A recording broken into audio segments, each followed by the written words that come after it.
Salve, salve você que gosta de um bom bate-papo e informação. Seu lugar aqui no Sua Resenha, o podcast feito para criar interação entre nós apresentadores e o convidado é para matar a nossa e a sua curiosidade. Diretamente do meu Multistúdios. Meu Multistúdio, o maior hub de podcast do Brasil, aqui no Parque Shopping Jacarepaguá, Freguesia Rio de Janeiro. O Sua Resenha Podcast é apresentado por mim e o Tomás, jornalista, e por ele, Marcelo Santos, o curioso, que é a pessoa responsável aqui comigo nesse ambiente maravilhoso do Parque Shopping Jacarepaguá, sem gaguejar, falando sem precisar da ajuda da fonoaudiologia, fazer desse espaço aqui a melhor sala de bate-papo, de resenha que você já viu. É hoje com a presença de um vascaíno ilustre. Hoje a gente tem aqui na mesa uma figura conhecidíssima da torcida do Vasco, dos jogadores do Vasco, da história do Vasco. A gente tem aqui um empresário, gestor de futebol e conselheiro do Vasco da Gama, Júlio Brandt. Obrigado, Júlio. Obrigado pela presença. Obrigado a vocês pelo convite. Obrigado, Que isso, obrigado, obrigado. Marcelo. Falou, rapaziada. Tamo junto aí. Vamos falar de Vasco. Não, deixa ele pedir, pô, pedir, tem moral. tem moral. Pra seguir, compartilhar. O pessoal seguir a gente, já deixar o Rapaziada, like. ó, vamos seguir o Sua Resenha. Galera aqui, nota 10, conheço essa galera aqui há muitos anos. Galera que acompanha futebol há muito tempo.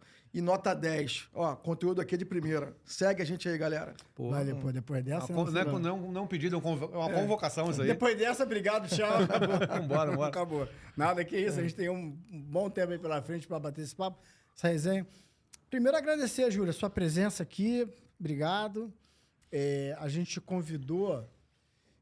esse programa está sendo gravado aqui na terça-feira, né, dia 30 de abril. Aliás, hoje é aniversário de um grande amigo nosso, irmão Daniel Davidson. Por acaso é grande irmão vascaíno. Por acaso é irmão Daniel dele. Davidson, um abraço, irmão. Saudade de você. Cinquentão hoje, Cinquentão, pô. Aí, hoje. a gente entregou. Aí, ó. seu Deu Will. duro logo. Aí, Seu Daniel.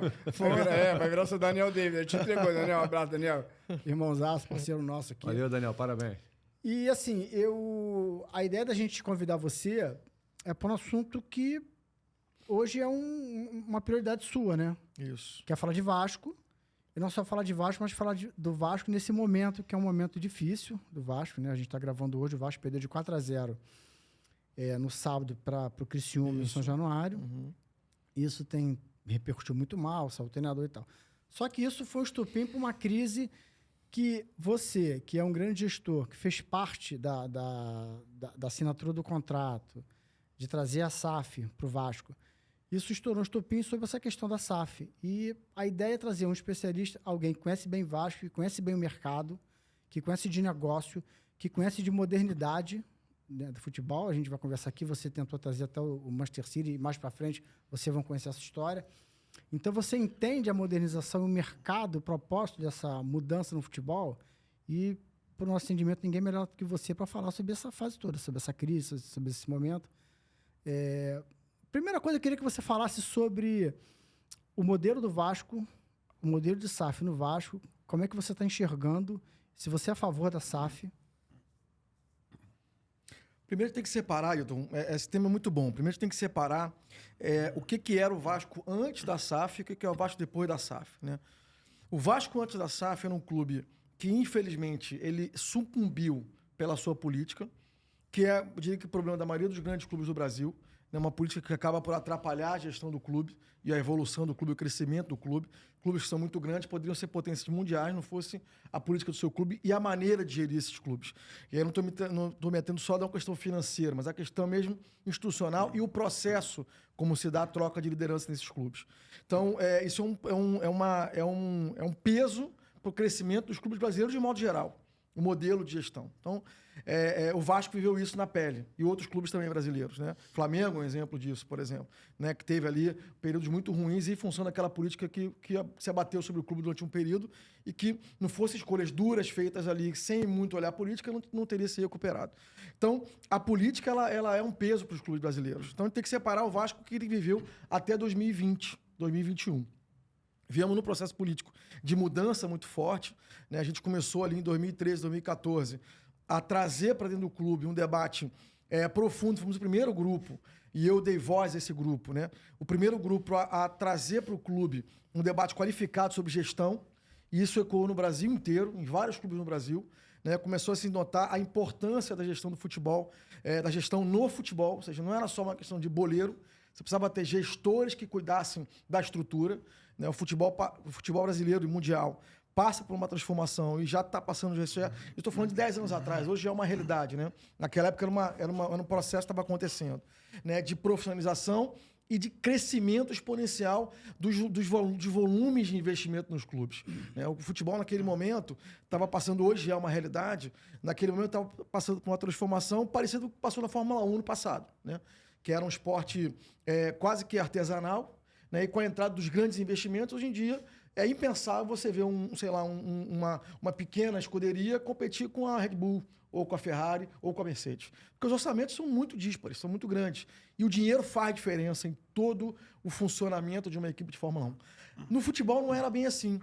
Hoje já é assim. Hoje o futebol ele precisa de grandes investimentos para se tornar competitivo.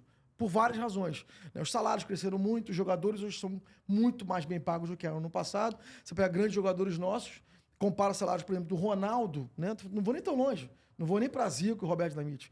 Vou aqui para o Ronaldo, né? Ronaldo Fenômeno, né? Comparado com as sumas de hoje, esses caras ganhariam, sei lá, quantos bilhões de reais pelo que jogaram, né? E não chegaram nem próximo disso, apesar de terem sido muito bem remunerados já, né? Mas pega, por exemplo, Edmundo, né? Uma geração intermediária entre o Zico, né? E os atuais, não ganharam tanto dinheiro quanto hoje. Então você tem os salários dos jogadores e você tem toda a estrutura montada em torno do futebol, né? Em função do profissionalismo, que requer investimento. Então o futebol passou a ser um esporte de altíssima performance e de altos investimentos. Não é compatível com o modelo de gestão amadora. É incompatível com esse modelo. Então, a primeira coisa que tem que separar. O Vasco viveu isso na pele. O Vasco teve 2 momentos muito interessantes na sua história. Eu diria que 3 momentos interessantes na sua história recente. Uma foi lá no final dos anos 90, quando fez uma parceria com o Nations Bank, o Bank of America, que era uma parceria inovadora no mundo do futebol. Não era no Brasil. Era no mundo do futebol. Isso que a galera não entende. Quando eu critico muito e critiquei muito, na época, toda a participação dos gestores do Vasco naquele momento, e sempre fiz muitas críticas a isso, né? Nunca foram críticas pessoais, sempre foram críticas relacionadas à gestão do Vasco, né? Foi porque naquele momento se tinha o maior banco do mundo, ou um dos maiores, dos 5 maiores bancos do mundo, fazendo uma parceria com um dos maiores clubes do Brasil para fazer uma potência do futebol mundial, que era o que estava ali se colocando. E a gestão amadora impediu isso de acontecer. Por N razões, que não entra aqui o caso, mas que foram investigadas, foram objeto de investigação e etc. E tal, relatórios de CPIs e tudo mais, né? Esse é um ponto. Depois o Vasco teve um segundo momento, que foi ali quando o Roberto assumiu, né? O Vasco caiu para a segunda divisão. Roberto, então, criou um projeto chamado Vasco é Meu, e houve uma grande recuperação do Vasco. O Vasco conseguiu recuperar no futebol, né? Foi campeão da Copa do Brasil, foi vice-campeão brasileiro no campeonato mais roubado da história do futebol brasileiro, que foi aquele campeonato, e perdeu o campeonato, Copa Libertadores para o campeão da Libertadores, né? Foi eliminado pelo campeão da Libertadores, né? Então, quer dizer, de fato, foi o último suspiro do ponto de vista desportivo do Vasco, né? Perdeu esse momento também por conta da política e do amadorismo na gestão do futebol, né? Não estou nem botando nome em pessoas, estou falando do modelo, sim, que é o que mais importa, né? E lá em 2017 e 2018, quando nós trouxemos o modelo de gestão, e aí introduzimos um debate muito forte no clube sobre modelo de gestão, que é isso que eu estou falando aqui hoje, né? Sobre modelo de gestão, forma de transformar o futebol no futebol mais profissional. E aí eu não estou falando só do Vasco, estou falando do futebol brasileiro como um todo, que é o poder que o Vasco tem, grandes clubes como o Vasco tem, de transformar o mercado do futebol. Em 2017, acontece o que aconteceu na política do Vasco, né? Que, pela primeira vez na história, um presidente eleito na Assembleia Geral não ganhou a eleição, primeira e última, né? Porque nós mudamos depois o estatuto, mas pela primeira vez na história do Vasco, um presidente eleito na Assembleia Geral não ganhou aquela eleição, né? E por trás daquele presidente, que era eu naquele momento eleito, havia uma série de acordos e uma série de negociações em andamento para trazer ao clube um grande modelo de gestão que apoiasse essa retomada do crescimento do clube, né? E, mais uma vez, a política e o amadorismo atrapalharam o crescimento do clube. Então, isso é um exemplo, o Vasco é um exemplo muito grande do que se passa no Brasil como um todo, né? Os clubes que conseguiram crescimento, vou dar exemplo aqui do Bahia, por exemplo, né? Que conseguiram apartar a política do modelo de gestão, no caso do Bahia foi por uma decisão judicial, foi pela via judicial, né? E aí o modelo que foi implantado no Bahia foi em função de decisões judiciais de uma intervenção da justiça, conseguiram crescer e conseguiram, de fato, progredir e prosperar, né? E o Vasco ficou preso nisso. E aí entra a SAF, entra a lei da SAF. Então, naquele momento, só colocado para perspectiva histórica, aí entrando exclusivamente no Vasco, né? Naquele momento, a gente estava discutindo no Vasco uma solução, né? Eu ocorri aquela eleição, perdi aquela eleição para o Jorge Salgado. Foi a única eleição que, de fato, eu perdi no Vasco. Foi essa para o Jorge Salgado. Um discurso muito parecido. Né? A diferença era a entrega, a gente achava mais competente para a entrega, mas, enfim, foi feita uma campanha muito parecida. O sócio entendeu que ali tinha uma pessoa mais sênior ligada ao Vasco, que não é mentira, de fato. Jorge é muito mais velho do que eu e tem uma história no Vasco muito mais longa, porque ele é 35 anos mais velho do que eu, né? Então, quer dizer, ele ganhou essa eleição e nós levamos para o Jorge algumas alternativas. A lei da SAF já tinha sido aprovada. E ali no Vasco começou uma discussão dentro da gestão do Jorge Salgado de buscar uma alternativa à situação que o Vasco vivia, que de fato era uma situação muito desafiadora, né? Vinha lá, não podemos esquecer, vinha de gestões muito ruins ao longo dos últimos 23 anos, ou 22 anos, eu diria, com suspiros ao longo desse momento, que foi na época do Roberto, que dessas 20 e poucos anos foi a melhor gestão do Vasco. Foi a do Roberto Dinamite. Muita gente critica o Roberto, mas nesses últimos 22 anos que eu estou falando, a melhor gestão disparada foi a do Roberto. Eu cobri. Foi disparada a melhor Eu fui gestão do setorista no clube. Vasco Disparada. nesse período. Quer dizer, viveu um suspiro do Roberto ali, mas não conseguiu. Então, ao longo desses períodos, o que aconteceu? O Vasco acumulou uma dívida brutal, né? E juntou-se ali um ciclo muito, muito vicioso, que é o aumento crescente do endividamento do clube, baseado no modelo de gestão parte incompetente e parte mal intencionado, né? Que foi levando o clube a cada vez mais se tornar um clube com uma capacidade de geração de receita e um aumento da sua dívida. Então é aquele cara que gasta muito no cartão de crédito, não ganha para gastar, gasta no cartão de crédito e já está gastando no pagamento do parcelado aquilo que não consegue ganhar. É mais ou menos isso. Então não consegue nem pagar o parcelado do cartão de crédito, quanto mais o principal dele. Mais ou menos isso, que alguns clubes no Brasil vivem algo parecido, não é só o Vasco. Vários clubes grandes vivem essa situação aí, nesse momento agora que a gente está falando. Depois que eu falei que a SAF ela vai acabar sendo uma resolução para todos os clubes do Brasil, de modo geral. E aí se discutiu a SAF. Quando nós entramos nesse debate sobre a SAF naquele momento, qual era a nossa posição? Que o modelo era um modelo bom, eu nunca tive dúvida. Eu sempre achei esse modelo um modelo bom para recuperar o futebol, para profissionalizar o futebol. Por duas razões. Primeiro, que você traz um arcabouço de governança mais sofisticado, de controle do clube mais sofisticado. E segundo, que você permite que o investidor entre no negócio com uma segurança jurídica, né? Então você atrai o dinheiro, que é o que falta no futebol. O que faltava para os clubes do Brasil? Em geral, capacidade de investimento. O cara roda, paga salário, paga a conta e tal, mas se tiver que fazer um investimento substancial em infraestrutura, pouquíssimos clubes no Brasil têm, né? Você vê a situação do Atlético Mineiro, fez um puta investimento, mas a dívida explodiu para um bi e acabou sendo solucionada através da criação de uma SAF, né? Que ela acabou sendo transferida para essa SAF e acabou se convertendo nesse endividamento em participação na SAF. Porque não há capacidade de investimento. Então, a única maneira que tem de investir é tomar dívida, não tem outro caminho, né? Ou se endividar, que é o pior, endividar para custeio, né? Quando você endivida para investimento, é até uma coisa relativamente boa. Pior quando você endivida para custeio, que é para você pagar a gasolina, o arroz e feijão, o aluguel, a luz, a internet, o telefone. Quando o cara está se endividado para pagar isso, o cara está morto, né? Outra coisa é a dívida que você toma para pagar sua casa, por exemplo, para comprar sua casa. São duas dívidas diferentes, né? Então, esse modelo, ele foi discutido no Vasco. Naquele momento, qual era a nossa questão? Qual era a nossa grande discussão? E eu participei dessa discussão. E, aliás, não só participei, mas como está aí amplamente divulgado, quem quiser buscar na internet pode buscar, que tem uma matéria, se não me engano, do Globoesporte.com muito grande falando sobre isso. Eu levei uma alternativa, na época, para o Jorge Salgado, presidente do clube. Isso a gente está falando de 2018 ou 2021. 2021. Tá. 2020 2021. Já agora. Na última gestão amadora do clube. Na última gestão da associação. Levei uma alternativa, a 777, que era uma pré-SAF. Que era trazer um investidor que aceitava dar mais tempo ao Vasco se recuperar, ou seja, aceitava receber o adiantamento em 3 anos e não em alguns meses, como propunha o investidor atual e permitir que o clube, pelo menos, se colocasse numa situação de ordenamento de contas, pelo menos. Né? Era essa a nossa ideia. E trazer um sócio que fosse do futebol, que conhecesse futebol. Como é que é essa quantidade? Trazer em menos tempo? Como é que é? O que acontece é o seguinte, naquele momento, a proposta que a 777 tinha feito para o Vasco era de adiantar uma parte do recurso, se não me engano, na época eram 70 milhões, adiantar um valor e receber esse valor no momento da constituição da SAF, que estava agendado para ser em setembro daquele ano. Né?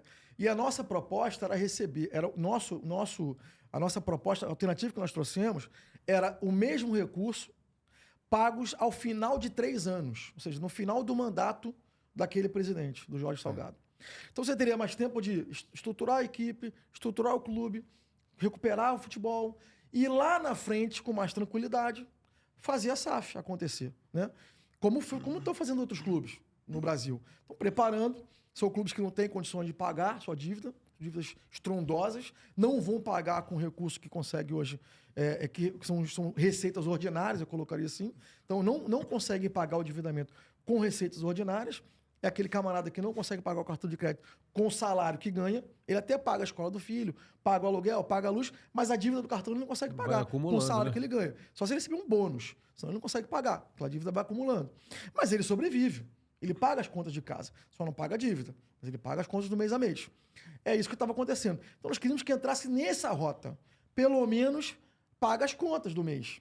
E entra numa normalidade de contas, de contas a pagar. Paga o salário, paga não sei o que. Aí é uma pergunta que não é para mim, é para o presidente da época. Né? Nós colocamos essa proposta na mesa e não foi aceita. E, pelo contrário, se acelerou o processo de fechamento do atual sócio. Então, o que eu quero dizer com isso? Onde eu queria chegar com isso? O modelo de SAF, ele é um modelo bom, muito bom para o futebol, em geral. Né? São pouquíssimos clubes que não se adaptariam a esse modelo. Em geral, o modelo é bom. Como eu falei aqui, inclusive o clube pode ser dono da SAF. Quer dizer, nada impede necessariamente que o clube seja 100%, que a SAF seja 100% do clube. Então, por exemplo, o clube X pode constituir uma SAF e ele ser dono 100% daquela SAF. E o futebol ser gerido de uma forma independente do clube associativo, com todo o modelo de gestão apartado da vida do clube diretamente, entendeu? Com uma governança diferente da governança que tem no clube. Pode fazer isso. Quer dizer, é claro que a SAF é um veículo de atração de capital, de recursos, mas pode não fazer agora. O clube pode ter dinheiro, agora não quero fazer, mas eu quero a SAF pronta. Eu quero deixar ela pronta aqui para conseguir achar outras formas de captação de recursos que não necessariamente é venda para o investidor. Eu posso, por exemplo, pulverizar isso no mercado. Em vez de ter um investidor, ter 25 milhões de investidores, por exemplo, e não um só, por exemplo, entendeu? Tem um clube muito grande, eu quero ter todos os meus sócios, todos os meus torcedores como investidores. Pode ser uma possibilidade. Quer dizer, então, não necessariamente você ter um sócio dono da SAF. Esse modelo acabou acontecendo no Brasil pelo ineditismo e pela urgência que os clubes tinham, como Botafogo, como Cruzeiro, né? Que estava numa situação até pior do que a do Vasco. Qual foi o primeiro clube no Brasil? Cruzeiro. Que foi até pior do que a do Vasco, na situação mais até complicada, porque já estava com transfer ban, com dificuldade de conseguir de inscrever jogadores, uma situação já praticamente de inoperabilidade do clube, né? Então, quer dizer, você tem ali uma situação muito grave. E aí, cara, só se você vender 90% alguém entra. Porque o cara olha e fala, bom, se der errado, eu vendo 20% e trago um sócio comigo. E continuo com o controle, boto 30% no mercado, continuo com 60%, enfim. O cara pensa de uma forma que ele possa equilibrar aquela conta se tudo der errado.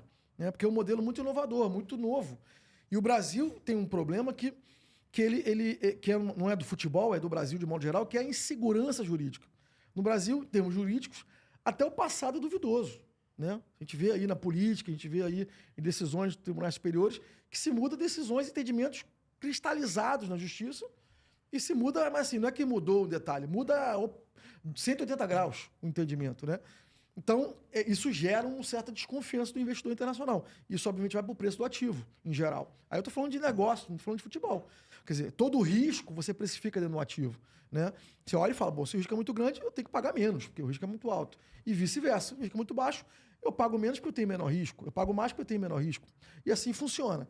E naquele momento, claro, a lei era muito nova. Né? Ainda é muito nova. Né? A primeira operação de revenda do futebol acontece agora, ontem, para ser sincero, com a venda da participação do Ronaldo no Cruzeiro, para o investidor ali local, né? Você vê, nem um investidor internacional o Ronaldo conseguiu. Estou falando do Ronaldo, tá? Não estou falando de qualquer um, né? Você acha que o Ronaldo não olhou o mercado internacional para achar um comprador? Né? Você acha que o Ronaldo não tem relação no mercado internacional para achar um comprador para o Cruzeiro? Óbvio que ele tem relação. Quem ele achou? O dono do mercado de BH, que é cruzeirense. Entendeu? Quer dizer, porra, então é óbvio que existe uma preocupação do mercado internacional com o futuro desse modelo no Brasil. Tá todo mundo olhando, esperando o que vai acontecer. Então você acha que você acha que o Ronaldo não teria condições de acessar fundos de investimento, sendo quem ele é? Né? Você acha que o Ronaldo não conhece todo mundo no futebol mundial? Não é respeitado por todo mundo no mercado mundial do futebol? Lógico que ele é. Por que ele não trouxe um outro parceiro? Né? Por que ele não conseguiu outro parceiro? Isso é algo para a gente refletir. Né? Será que o modelo... será que a gente tem que esperar um pouco mais para esse modelo se consolidar? Né? E aí que entram algumas preocupações nossas em relação ao questionamento do modelo. E, Júlio, 2 pontos. O primeiro é que você está falando do Ronaldo e... Interessante isso tudo, porque o Ronaldo ele não é novato na questão de investimento em clube. Ele já tem. Ele já vem de uma experiência na Espanha, no Valladolid.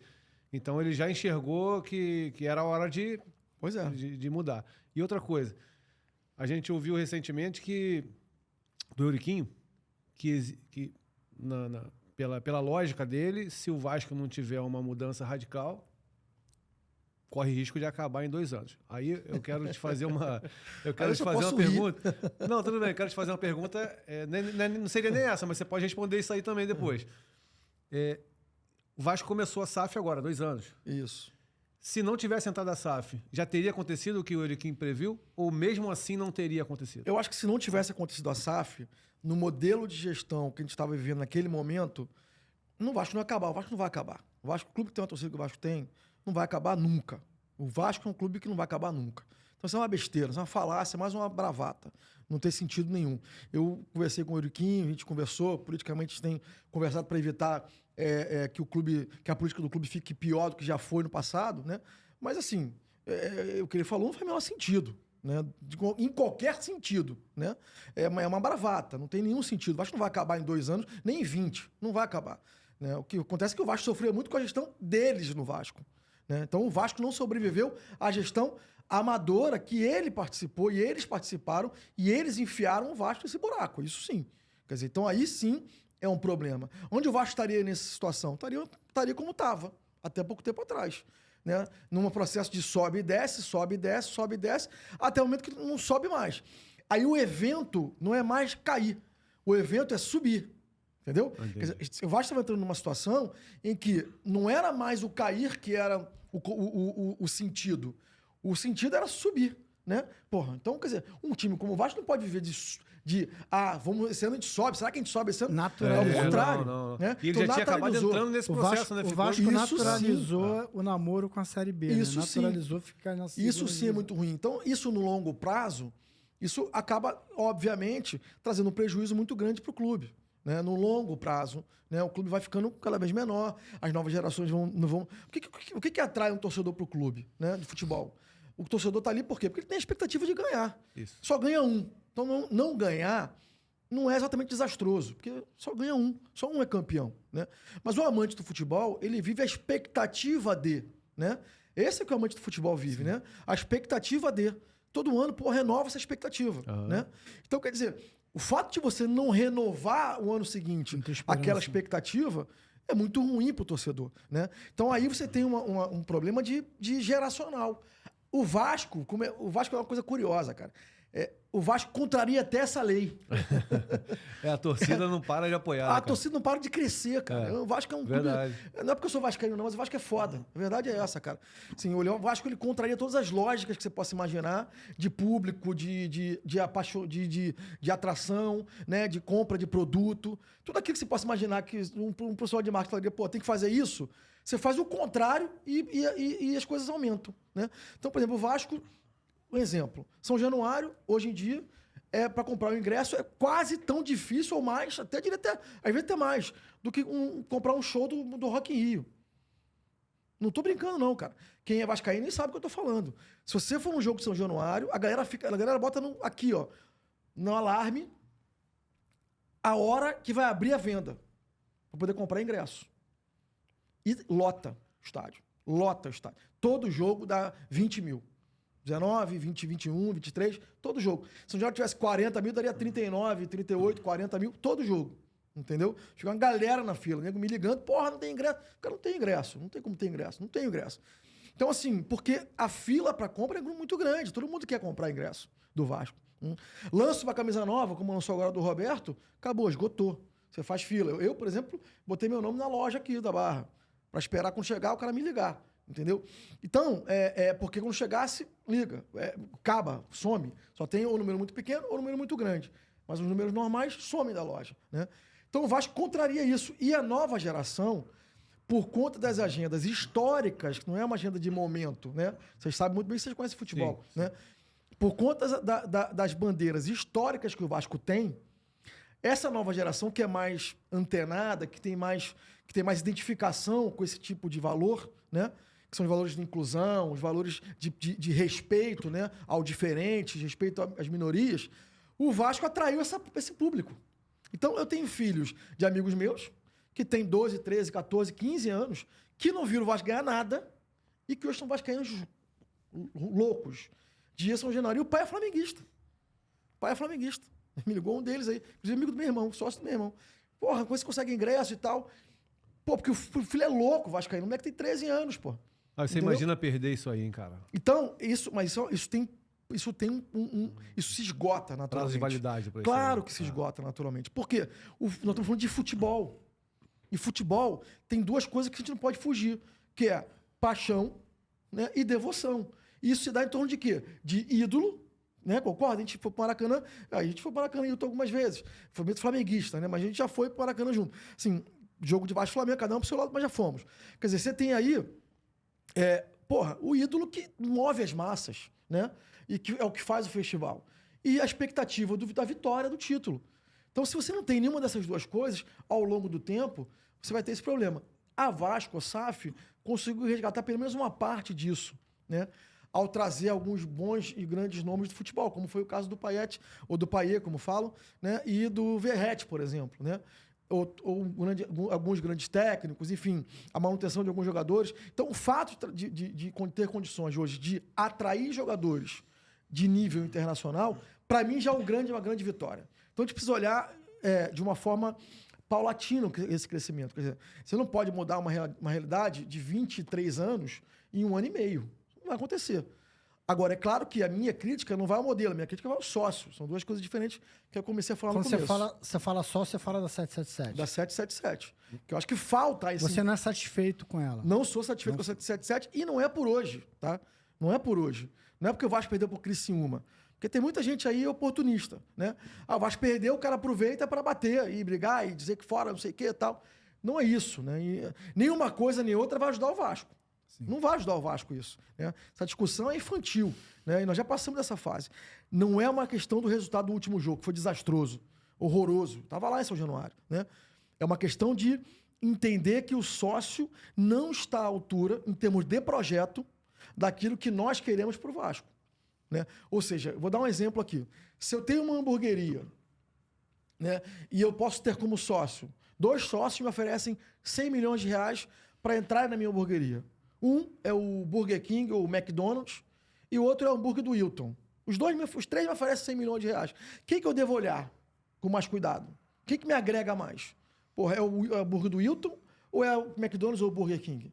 Quer dizer, então são 100 milhões de reais que têm valores diferentes. Porque, estrategicamente, um me aporta mais do que o outro. O que é esse aportar? O que é colocar no negócio? Não é só dinheiro, né? Quando você entra no negócio, o dinheiro é uma parte desse negócio, né? O dinheiro é importante, vital, fundamental. Sem ele, ninguém faz nada. Sim. Mas ele não é o mais importante. Porque o dinheiro ele costuma vir a reboque de um bom projeto. Sim, sim. Entendeu? Ou seja, de competência, de capacidade de entrega. Sim. Né? Então, o dinheiro, ele nem sempre ele é o mais importante. Então, nesse caso específico, o que a gente esperava? Que o sócio aportasse o quê? Conhecimento, estrutura, visão de mercado internacional, né? conhecimento e relacionamento do mercado internacional do futebol e não aportou nada disso. Quem é que fiscaliza? Quem é que aprovou? Como é que vai dizer assim? Quem é que fiscalizou, aprovou a 777, então? Você teve 2 processos aí. Um processo que foi feito pela diretoria administrativa, sob o comando do presidente Jorge Salgado, que trouxe o sócio e aprovou o sócio. Então, essa diretoria aprovou o sócio, trouxe o sócio e bancou o sócio. A gestão anterior. Validou o sócio, exatamente. A gestão anterior. Isso. Tá. Aí, isso definido, essa gestão criou uma comissão para analisar o negócio. Deixa eu só pontuar aqui, Júlio, rapidinho para a gente entender. Quando você fala que o Salgado, a gestão do Salgado aprovou, o conselho, o clube, vocês... Não haveria uma gerência paralela, era só eles. Era só a administração. Era só eles. Isso é uma atribuição da diretoria administrativa. Ele tem essa autonomia para fazer isso, né? Então ele trouxe. O que ele não tem autonomia para fazer? Para fazer a operação que ele fez. Então, para isso, ele precisa do conselho administrativo, do conselho deliberativo e precisa da Assembleia Geral. Então, essa é uma obrigação que a lei da SAF é uma obrigação legal. Ou seja, a lei da SAF ela prevê que, para que um clube se torne SAF, para que se constitua uma SAF, é preciso que passe por essas instâncias. Primeira coisa, para se constituir a SAF, você tem que passar por essas instâncias. E depois, para que a SAF seja vendida, também tem que se passar por essas instâncias. Tá, então, até onde ele acertou, até onde ele foi correto, e até onde ele descambou para um... Onde foi? Quer dizer, para mim, onde foi o erro nesse modelo todo, né? Muita gente fala do contrato e tal. O contrato, qualquer contrato, ele evolui, né? Ou seja, quando você estabelece uma relação, um M&A, seja ele de qualquer empresa com qualquer empresa, eu já participei de vários, não existe um contrato cristalizado, né? Aquilo é um instrumento que você inicia e ele tem uma evolução, principalmente quando há uma fusão, quando há uma junção de 2 entes, né? De 2 empresas. Quando há uma compra, 100%, me dá aqui, tchau. Isso tem outro perfil, né?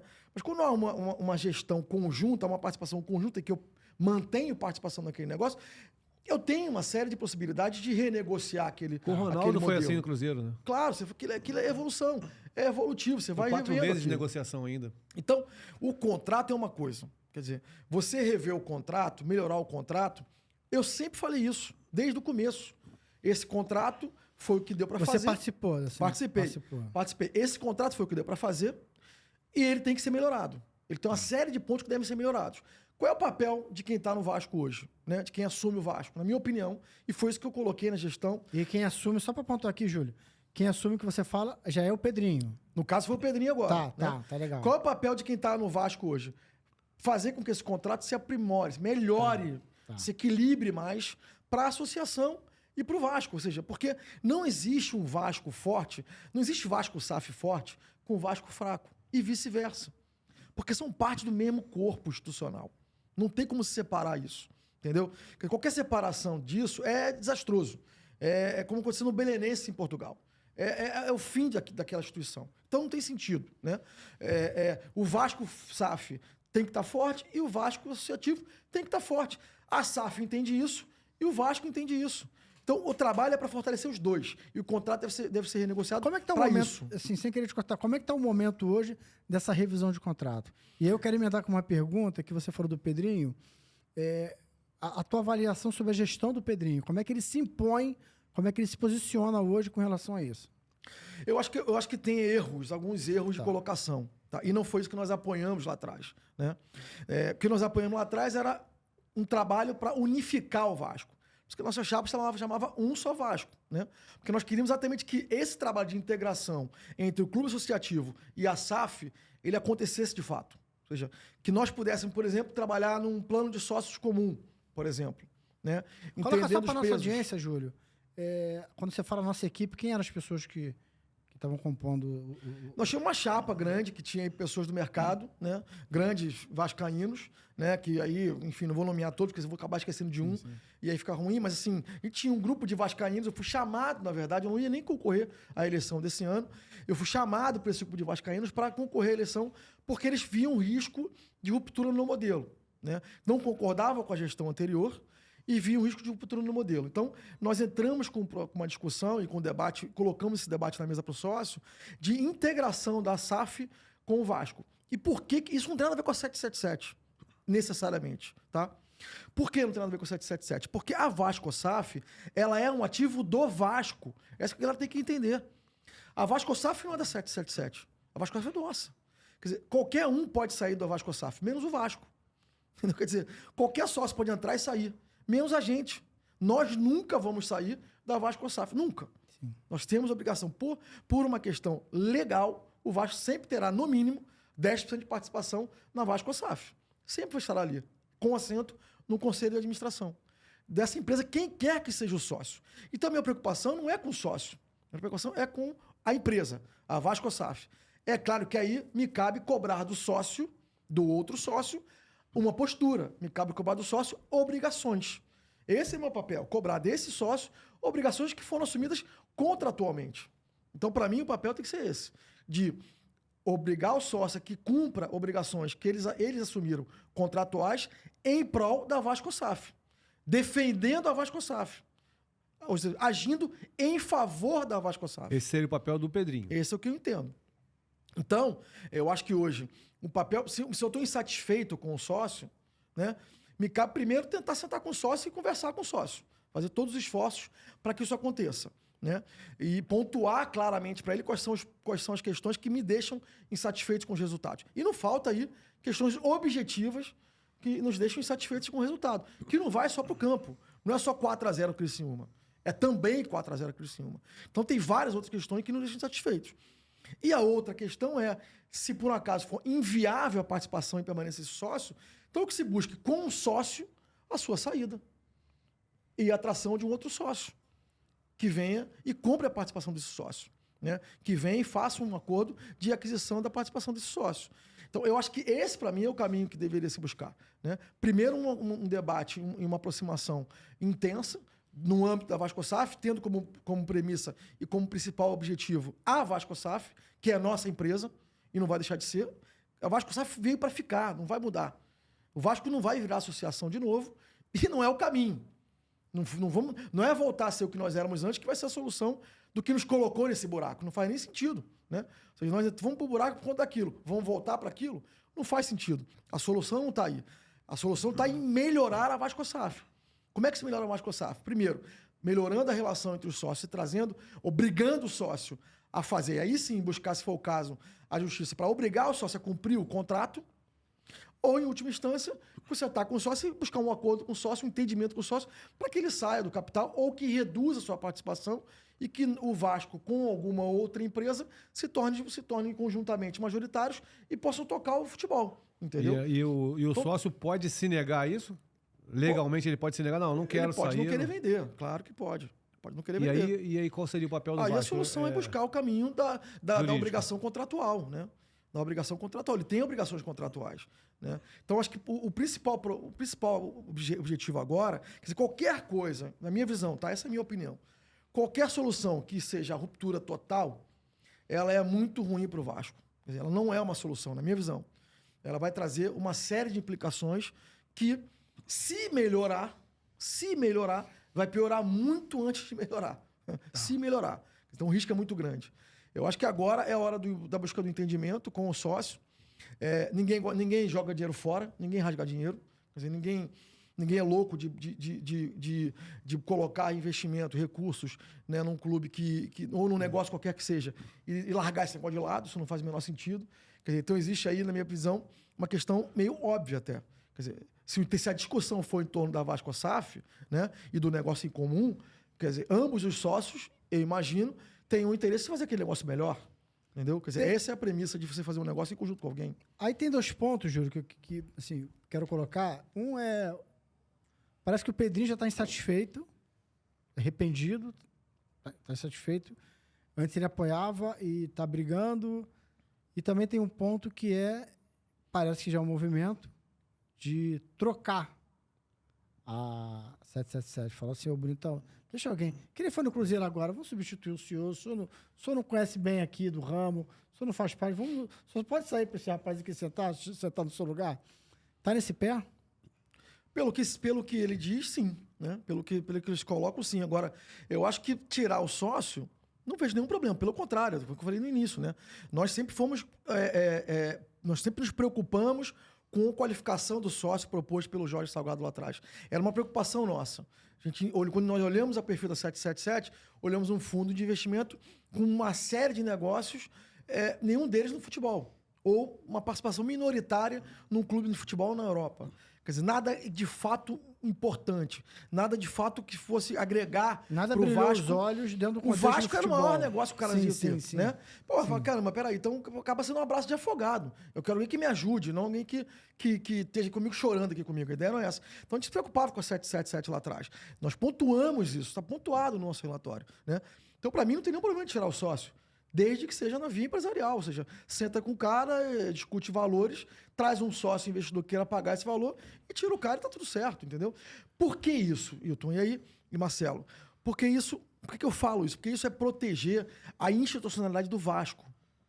Né? Quando você fala que o Vasco é um clube que busca as vias de mercado para solucionar um problema de mercado, isso dá segurança para o investidor que olha e fala, pô, eu quero entrar no Vasco. Tá aí. Se a 77 quiser sair, eu quero entrar. Tô dentro. Né? Tô vendo aqui uma negociação, tem uma modelagem que me interessa, eu falo essa língua, eu tô dentro. A via judicial é uma via que nenhum homem de negócio gosta. Né? É a pior via possível. Né? É a via que traz insegurança, porque é que decide, você transfere para um terceiro a decisão de um negócio. Não né? quero entrar nessa confusão. Você sai das partes e transforma para um terceiro negócio. Então você gera insegurança no negócio.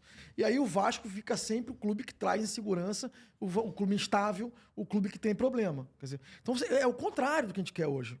A gente quer um clube estável. A gente quer um clube que seja tranquilo, que passe por dificuldades, mas que tenha um caminho, tenha um horizonte. Então nossa visão é que o clube possa de fato caminhar, né?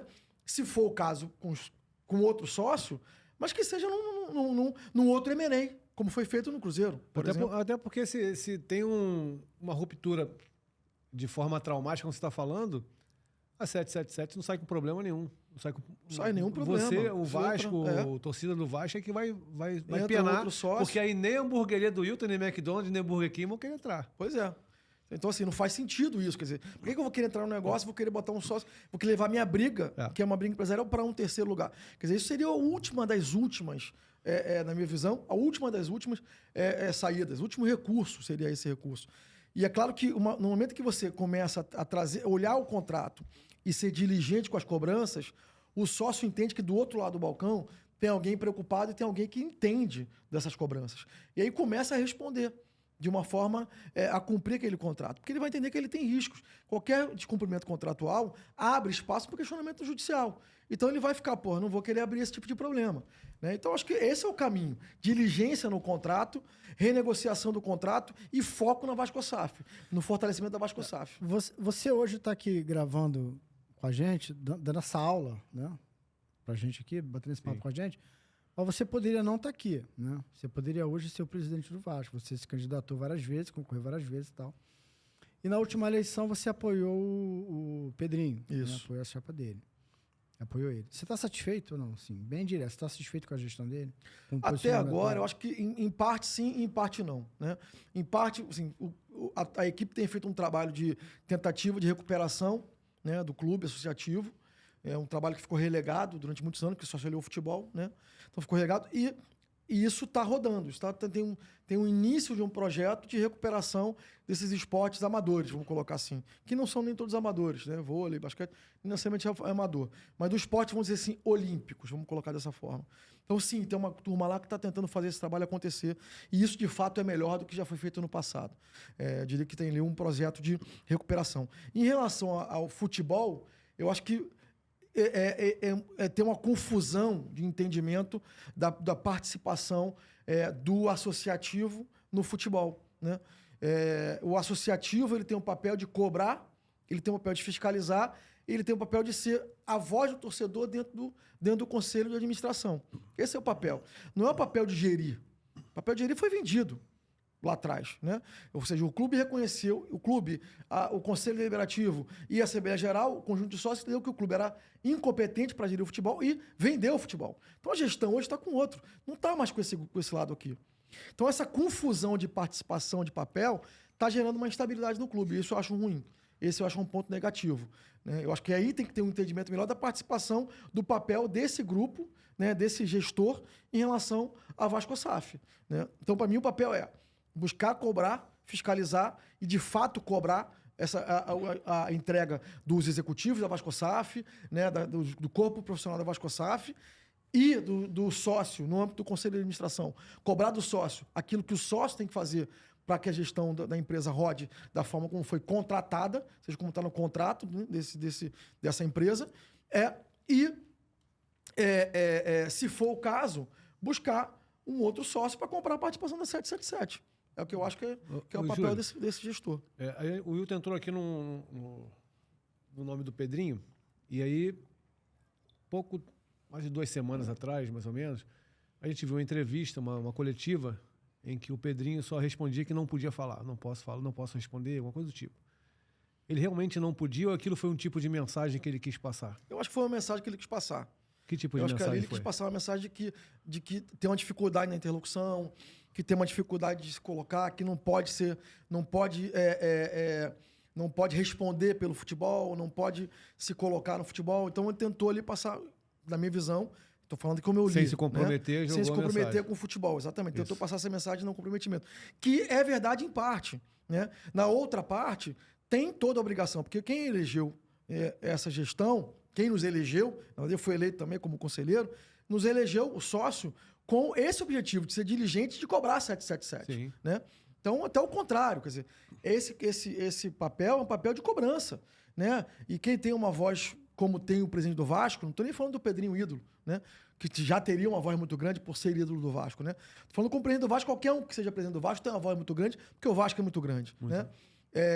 Como presidente do Vasco, tem um peso muito grande, uma colocação contundente, uma exposição contundente, ou seja, ir à imprensa e colocar tudo aquilo que entende que é negativo, tudo aquilo que entende que não está sendo cumprido, tudo aquilo que entende que não está de acordo com aquilo que, na visão dele, do seu grupo, né, não se condiz com o que foi contratado ou que foi, de fato, acordado entre as partes, 777 associação.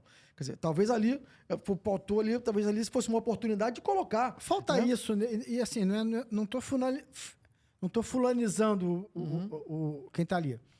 Mas falta isso nele, ou no presidente, independente de quem está naquela cadeira ali, falta isso, se manifestar mais, cobrar mais. Eu acho que sim. Eu acho que a cobrança pública ela ajuda muito, né? Mas a cobrança privada ajuda mais ainda, né? Então, acho que a cobrança ela não é só ir para a imprensa ou fazer uma coletiva, né?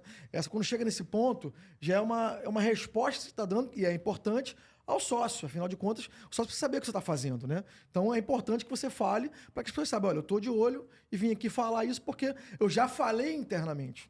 Já tenho conversado, estou aqui prestando contas daquilo que eu falo no privado com eles, né? Então, acho que esse posicionamento ele deve acontecer tanto no privado, ou seja, nas reuniões de conselho de administração e nas reuniões com a gestão da Vasco SAF, tanto quanto no âmbito público, né? Entendeu? Até antes, então, né? Por exemplo, eu digo o seguinte, quem melhor do que, por exemplo, vou dar um exemplo aqui, quem melhor do que o Pedrinho, por exemplo, para ir no CT e cobrar, por exemplo, estrutura, né? E conversar com os jogadores e perguntar para os jogadores, vocês estão tendo a estrutura que vocês precisam? Por exemplo, né? Vocês estão tendo aqui todo o apoio da Vasco SAF que vocês precisam? Como é que está o futebol? Como é que está isso? Como é que está aquilo? E perguntar. Quer dizer, esse acesso ele tem como franquia. Ele pode entrar no CT e fazer isso. Não tem nenhum problema de fazer isso. Quer dizer, ir lá e perguntar, e questionar, e conversar com o técnico, conversar com o jogador, conversar com as pessoas que, enfim, da comissão técnica, entender o que está acontecendo. Esse é o papel de fiscalização. E eu não vejo nenhum prejuízo nesse papel. Eu não vejo nenhum problema de ser feito pelo presidente do clube, como até o presidente anterior fazia. Aparecia lá no CT, sem avisar, ia lá e conversava com o outro. Ele não faz ou ele não pode fazer? Poder pode. Né? Agora, não sei porque... Aí tem uma questão que tem que ser perguntada ao Pedrinho. Né? Mas assim, eu não vejo isso da forma como eu gostaria que fosse que acontecesse. Então, acho que isso, sim, é um papel que poderia estar sendo feito pelo presidente da associação. E o sócio que elegeu o presidente da associação, ele espera isso. Né? Ou seja, ele está sendo responsável por olhar a minha participação societária naquela empresa. Né? Ele é o papel que a gente precisa começar a entender o papel de cada um, que falta esse entendimento. Sabe? Às vezes falta. Qual é o papel de cada um nesse negócio? Né? O papel dessa figura é ser o responsável por ser diligente com a participação de um grupo de sócios na participação de uma empresa, que é a Vasco SAF. Então representa lá, sei lá, 7, 12, 15 mil sócios que votaram numa eleição e que entendem que essa pessoa deve ser o fiscal, ou esse grupo deve ser o fiscal da participação do Vasco Associativo na Vasco SAF. O Euriquinho esteve aqui com a gente e ele falou até falou de uma maneira educada, respeitosa, não detonou. Ele acha que o Pedrinho, ele é muito puro, muito inocente, muito puro, muito inocente, muito ingênuo, muito puro para essa função. Porque essa função exige muito política, né?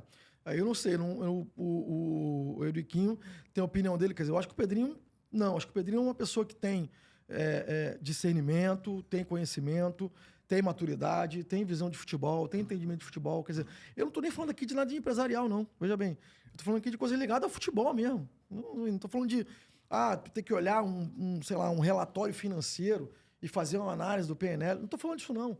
Estou falando de ir ao CT, por exemplo, conversar com jogadores, né?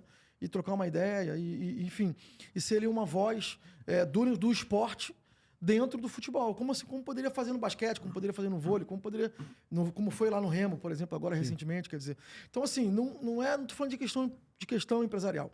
E o Pedrinho, para mim, é o contrário, ele é super qualificado para isso, até o contrário, né? Eu vejo o Pedrinho como alguém extremamente qualificado para esse papel. Quer dizer, dificilmente nós teremos um presidente com conhecimento de futebol, né, nessa última eleição. Dificilmente não tem, né, não teve, né, nenhum candidato com conhecimento de futebol tão grande quanto o Pedrinho tem, né? Seja como jogador, seja como alguém que trabalhou do outro lado do futebol. Que essa é a parte interessante do perfil do Pedrinho, né?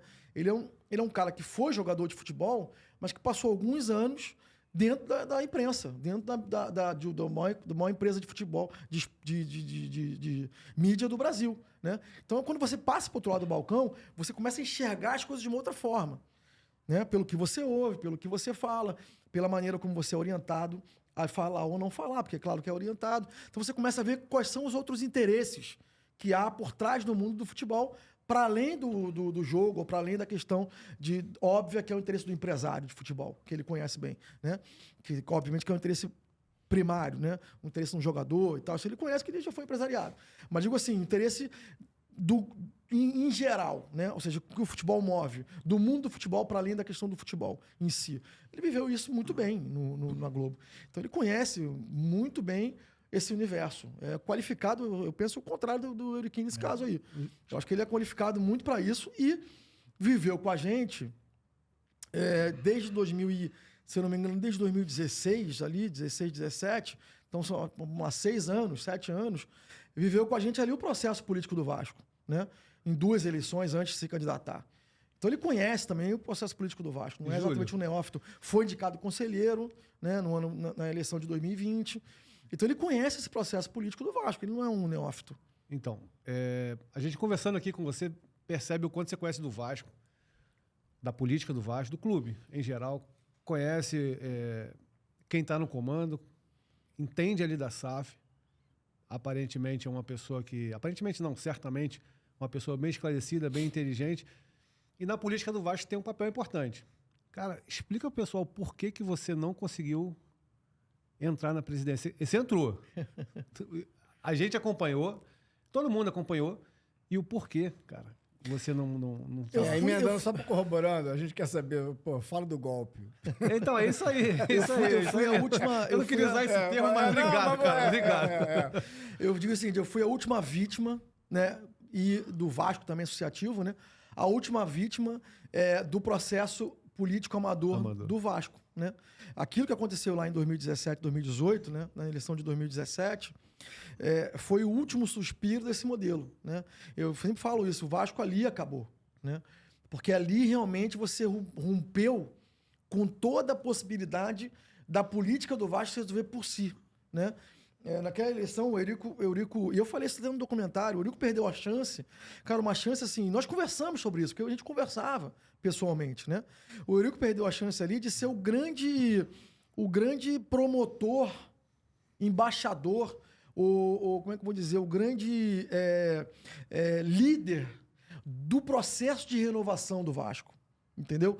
E aí que eu falo da grandeza, né? E assim, e quando a gente fala, pô, a política é feita de gestos gigantes, de gestos grandes. E por pessoas grandes, né? Não pessoas pequenas e mesquinhas, né? Então, assim, quando você vê um grande movimento acontecendo, você pode ter certeza que por trás daquilo tem grandes pessoas. Porque grandes pessoas pensam grande, né? E pequenas pessoas pensam pequeno, entendeu? E ali, por exemplo, vou dar um exemplo claro, entre dois pensamentos. Vou dar um exemplo aqui, o que eu chamo de grande e o que eu chamo de pequeno, né? Por exemplo, naquela eleição de 2017, nós ganhamos a eleição no na Assembleia Geral. Portanto, fomos os eleitos pelo sócio, Você e pela massa. Eu como presidente, como candidato. Eu fui eleito pela massa, né? Minha chapa, e eu era o candidato pela chapa. Quando eu vou para o Conselho Deliberativo, naquele momento que eu vou para o Conselho Deliberativo, o que acontece ali? Você tem uma ratificação pura e simples do que aconteceu na Assembleia Geral. Quer dizer, essa era a ideia, o conceitual daquilo ali. Que é o modus operandi. Né? Exatamente. Então, o Conselho vai lá e ratifica o desejo do sócio. Né? Quando você rompe com isso, você destrói toda a capacidade do clube, da política do clube, né? Organicamente, se resolver, porque gera uma ruptura tão forte, que foi o que aconteceu, que simplesmente você deixou... é como se você tivesse um jogo de xadrez, jogando sei lá, 1 mês e meio jogando jogo de xadrez, que às vezes acontece, né? E o cara vai, pum, chuta o jogo e fala, cara, como é que eu boto isso no lugar agora? O cara começa de novo, porque você não vai conseguir botar isso de novo no lugar. Foi mais ou menos o que o Eurico fez. E aí entra os dois exemplos que eu quero dar de grandeza, né? Naquele momento da eleição do Conselho Deliberativo, o que eu fiz? Eu já sabia que ia ter esse tipo de problema, eu já estava sabendo do movimento, claro. E o que nós fizemos? O Campelo, recentemente, ele foi num podcast e ele falou que o que ele fez foi normal, que aquilo era legal. Eu vi isso também. Aí era legal, mas era imoral, é isso? Depende muito da moral de cada um. Quer dizer, o cara falar que aquilo é normal, quer dizer, aí você tira pelo caráter da pessoa. Porque assim, você pergunta pra qualquer vascaíno, nenhum vascaíno vai dizer que aquilo é normal. Nenhum vai dizer. E em 120 e tantos anos de clube, né, naquele momento, 120 anos de clube, isso nunca tinha acontecido na história do clube. Na história de centenária do Vasco, isso não aconteceu. E não vai acontecer de novo. Foi a primeira e última vez. Então não é normal, pô. Então, óbvio que não é normal. Óbvio que não é normal. Então, falar isso ele é contrariar a história do clube. Ele quis dizer que a legislação do clube... Não, eu vou chegar lá. Mas eu sei o que ele quer dizer. O que acontece é o seguinte, mas só dando um exemplo da diferença de grandeza. O que eu fiz ali? Eu liguei pro Calçada, presidente Antônio Soares Calçada, o maior presidente da história do clube. Era vivo mais ainda? Vitorioso, vivo ainda, 92 anos. Era vivo ainda? Não, vivo ainda. Conversei com ele ao telefone, fui ao seu encontro, disse, presidente, preciso da sua ajuda. Ele falou, o que é? Aí encontrei para ele o que estava acontecendo. Preciso que o senhor seja vice-candidato na minha chapa, no Conselho Deliberativo. E ele falou, mas por quê? Eu expliquei o que estava acontecendo. Disse, olha, é importante que o vascaíno entenda que a tradição, que o respeito ao Vasco está desse lado aqui. E tem uma outra galera do lado de lá, que está vendo outra coisa que não o Vasco. Ele na hora entendeu. Falou que precisa mudar, o Vasco tem que mudar. A hora é a sua. O Vasco tem que renovar, você chegou a sua hora. Eu sou seu candidato. 92 anos, foi de cadeira de rodas para essa eleição. Às 8 e tal da noite, saiu de lá quase 2 horas da manhã do Conselho. Porque queria ficar até o final. Não deixaram, queria ficar até a apuração final. Entendeu? E o segundo vice foi o Nelson Sendas, filho do Arthur Sendas, um dos maiores nomes da história política do Vasco recente. Né? Fui a minha chapa, eu tenho essa honra da minha história de ter tido na minha chapa como candidato a presidente do clube, da minha chapa como presidente, como vice-candidato, como meu primeiro vice, o maior presidente da história do Vasco, Antônio Soares Calçada, e o Nelson Sendas como segundo vice. Isso está na história do clube. E o que aconteceu ali foi que, e aí eu vou entrar nessa ponta que você falou da questão do estatuto, né? Conversei com o Eurico, né, naquele momento, e disse, olha, vamos fazer qualquer coisa que queira que você fazer, qualquer acordo que a gente tem que fazer, a gente faz depois disso. A gente senta e conversa depois disso, né? Agora a hora é de a gente evoluir, o clube precisa sair desse buraco. Ou seja, a gente já tem uma eleição feita, já tem um presidente que foi eleito pela Assembleia Geral. Tem que seguir esse caminho, né? E aí eles fizeram um acordo de aprovação das contas do Eurico, que era o que ele queria que fosse feito. Que nós poderíamos ter feito. sem nenhum problema, que depois iríamos retificar essas contas no ano fiscal seguinte, como algo normal. Ou seja, você tem até o 30 de abril do ano seguinte, do ano posterior à aprovação de uma conta, a retificação antes da publicação do balanço seguinte. Sim. A legislação permite isso. Não poderia ser retificado depois sem um ato político disso. Né? Então ele teria o ganho político dele e a gente resolveria o problema real do clube. Né? E ele preferiu outro caminho, que era o caminho eu não sei nem de imoralidade, porque eu sempre falo assim, moral é uma coisa e imoral é outra. Né? Então você tem claro, imoral é uma coisa e moral é outra. Quando é amoral, você não sabe o que é. É amórfico, né? Não tem forma. Né? Então, essa questão de 2018, ela não foi imoral, ela foi amoral. Né?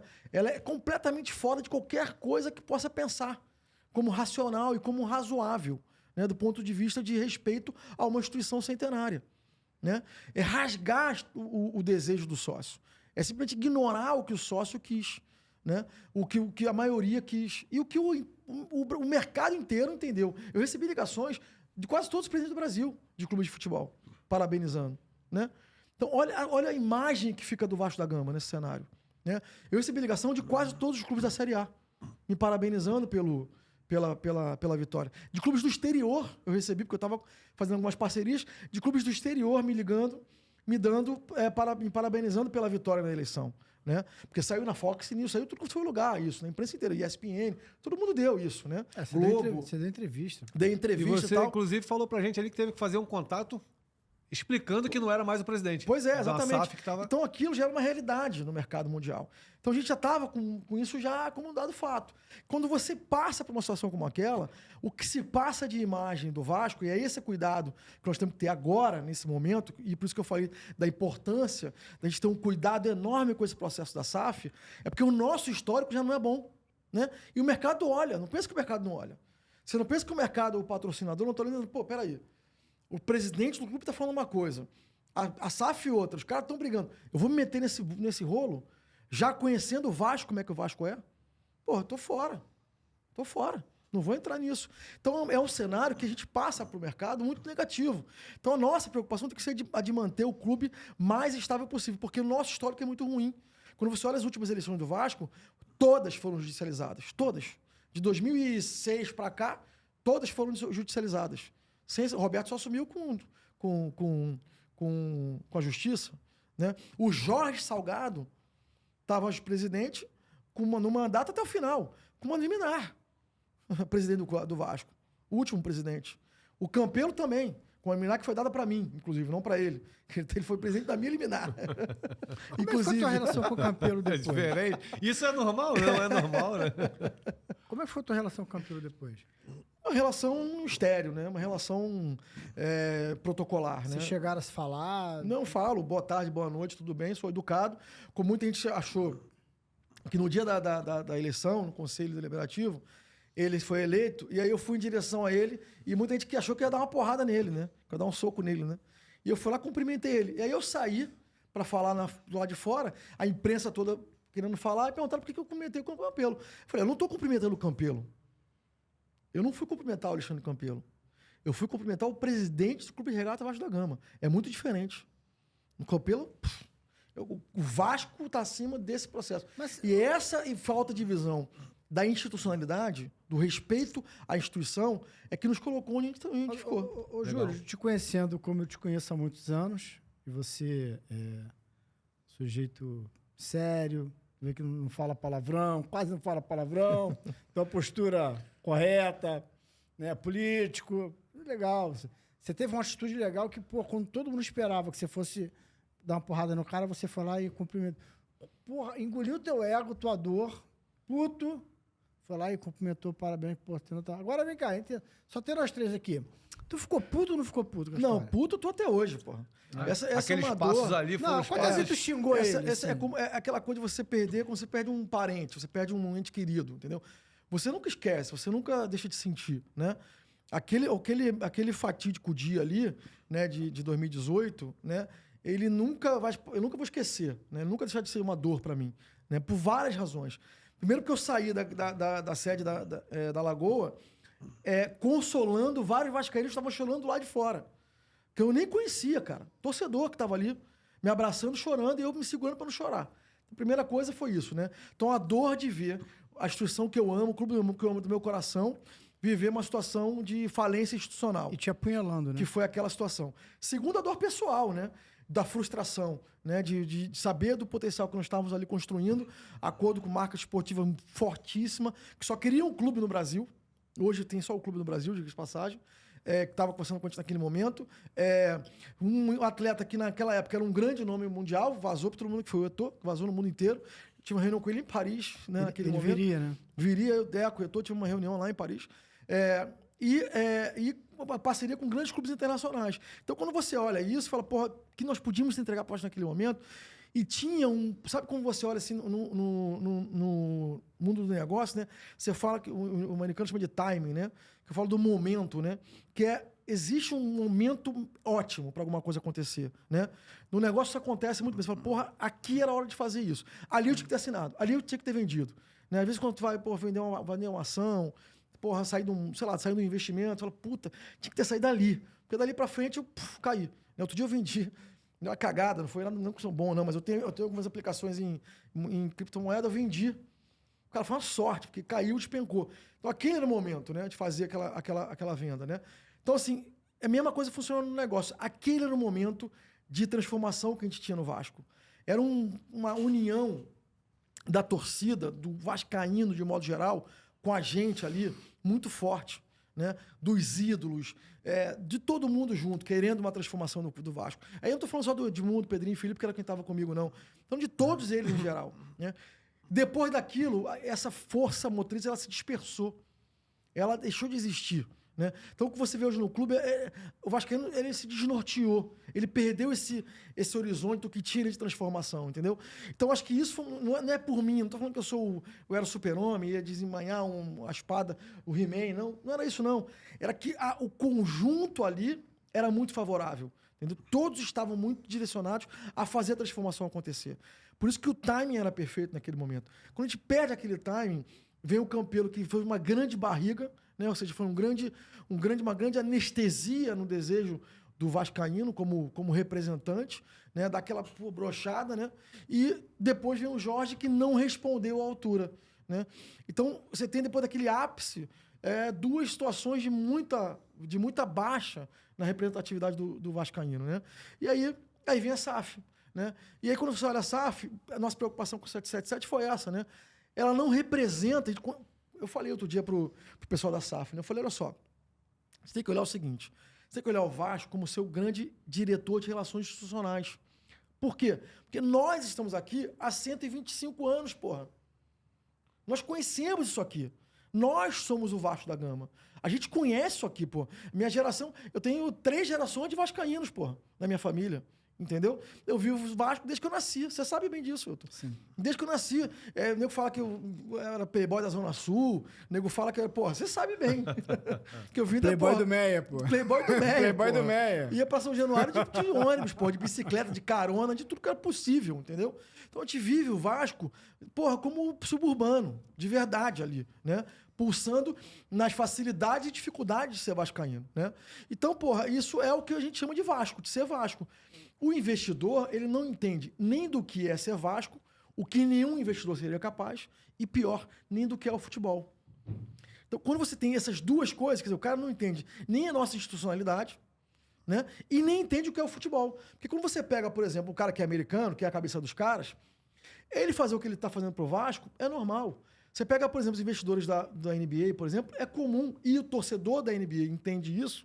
O cara fala assim, porra, olha só, meu investidor chegou aqui, botou caminhão de milhões de dólares, fez o melhor time da temporada, ganhamos 3, 4 temporadas seguidas, depois vende todo mundo, o cara realiza aquele investimento e fica 10 anos sem ganhar nada. Tá tudo certo, funciona assim. Esse é o modelo do futebol, do esporte. Né? O americano entende o negócio, o futebol, o esporte, como um negócio, é parte da cultura. No Brasil e na Europa, não. No Brasil e na Europa, a Europa também é assim, né? É um pouco melhor do que o Brasil, né? Nesse aspecto, mas é também parecido. Existe uma componente muito forte de ligação familiar, ligação histórica, ligação tradicional, né? Daquela cidade, daquela comunidade, daquele grupo, com aquele clube ali. né? É a vida dele. Você viu, acontece muito comum na Inglaterra. Eu tô falando da Inglaterra, tá? Um país liberal, um país que criou o livre mercado, né? Na Inglaterra acontece muito do confronto entre a torcida e o investidor. A porrada come. Você tem vários exemplos aí. Quem quiser assistir aquele documentário, Sunderland Till I Die, que é o Sunderland até morrer, vai ver isso, cara, no Netflix. Mostra o torcedor, cara, querendo expulsar o sócio de lá. Entendeu? E o cara não pode, porra. Não pode tirar, porque tem lei, porra. Tem lei, o cara tem que cumprir a lei. O cara hoje é dono. Você vai tirar de outra maneira, né? Você pressiona, você faz protesto, você faz, porra, queima a bandeira do cara, você, porra, enche o saco do cara na casa dele. Você quer expulsar o cara dali. Mas você não pode rasgar o contrato. Pô, a minha irmã já me falou 10 vezes pra ver essa série. Cara, a série é muito boa. Como a minha irmã não manja... Qual é a série? Aliás... Como a minha irmã não manja de futebol, não dei muito crédito a ela. Aliás, galera, agora assim, eu vou ter... Foi mal, Márcio, agora eu vou ter que ver. Vê a série hoje, eu vou falar pro Vascaíno, tá? Eu já falei dessa série lá atrás, em outros podcasts que eu participei. Mas vê a série hoje, com o exemplo que a gente está vivendo neste momento, é didático. Vale a pena rever. Eu vi de novo essa série. Eu fui rever, Qual é o nome? porque é Sunderland Till I Die. Tá. É Sunderland até morrer. É uma série no Netflix. Por que é legal? Porque ela mostra esses aspectos do futebol, o conflito empresarial e futebol. Só que esse mundo não vive hoje sozinho. Não adianta. É a mesma coisa você imaginar que nós vamos juntar aqui uma galera, como foi no passado a Fórmula 1, que era assim, né? Quem vai à Fórmula 1 na década de 70, 60, era um bando de cara que era apaixonado por carro, botava dinheiro e ia competir, pô. Apaixonados por automobilismo. Hoje isso não acontece, é impossível. O salário do Hamilton é 500 milhões de dólares, porra. Entendeu? Você não vai pagar um salário de um cara desse por ano. Um bi o cara fatura por ano. Como é que você junta uma galera para fazer isso? Só o mercado vindo. Mais que a gente. Entendeu? Então, esse, para mim, é o grande lance. Então, nesse momento, esse conflito, né? E aí o Sunderland Till I Die é importante, porque ele mostra isso, mostra o conflito entre o sócio e o sócio investidor. O sócio do clube associativo e o sócio investidor. Vale a pena assistir. Tem dois pontos novos aqui. Uma vez, 2009, 2008, sei lá. Eu entrevistei o Marco Aurélio Cunha, doutor Marco Aurélio Cunha, que foi diretor do São Paulo muitos anos. Isso. Né? Baixinho, Famoso, médico, é conhecido, sim. E aí, ele... Foi antes de 2009, porque o Flamengo foi campeão brasileiro em 2009. O Flamengo não tinha conquistado. E ele falando da diferença do futebol paulista, o futebol... Na época, os clubes de São Paulo já tinham CT. E aqui no Rio, ninguém tinha CT. Ninguém tinha CT. Ninguém. O Flamengo não treinava ainda no Ninho do Urubu. Era Gávea, São Januário Isso. e o... Enfim, Laranjeiro. Tal. Isso aí contratavam um campo por aí para treinar. Cheirinho do Gol, essas Isso. coisas. Tinha um aqui em Jacarepaguá. Tinha até o CFZ do contratava. CFZ. E aí o Marco Aurélio Cunha falou que no futebol carioca, ele deu muito exemplo assim do Flamengo, que é aquele cara que, pô, que tá duro, tá sem dinheiro, mas ele faz uma festa na casa dele assim de arromba, cara, pra chamar atenção, pra atrair, pra tirar onda, pra mostrar que ele é importante, que ele é imponente.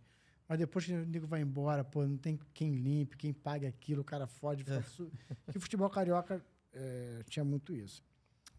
Abrindo um pouco mais, muitos clubes no Brasil são assim. E pelo teu discurso, a SAF vem para acabar com isso. Ó, amigo, tu só pode fazer festa agora se tu tiver dinheiro para poder... Não vai fazer umas festas de arromba.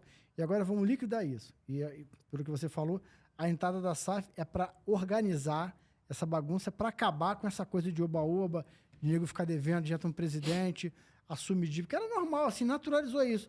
Eu chego, dane-se, paga outro presidente que chega e paga a conta, e isso vai virando uma bola de neve. A ideia tinha uma indústria, né? A indústria das ações trabalhistas, né? Você combinava o cara um salário, 200 mil, sabia que não ia pagar, o cara estava na justiça, depois se dividia lá o resultado disso que um dia o clube ia pagar. Porque a dívida trabalhista você não foge, né?